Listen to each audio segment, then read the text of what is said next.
Hello hello తాత చాలా బాగుంది. మీరు మాట్లాడండి. నేను మాట్లాడడానికి బాగుంది.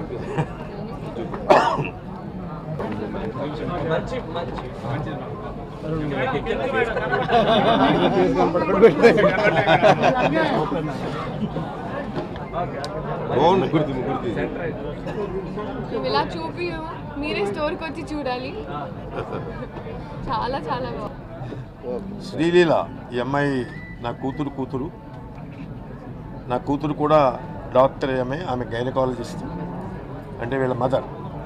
ఈమె కూడా డాక్టర్. ఇంకొక 2.5 months మ్యాక్సిమం, ఒక 2.5 నెలల్లో ఆమె ఎంబీబీఎస్ పూర్తవుతుంది. సో అందువల్ల ఈమెటువంటి మనిషిని నేను. నా పేరు నిడమానూరి నాగేశ్వరరావు. క్విజ్ కాలేజీ చైర్మన్ని. దాదాపు 2000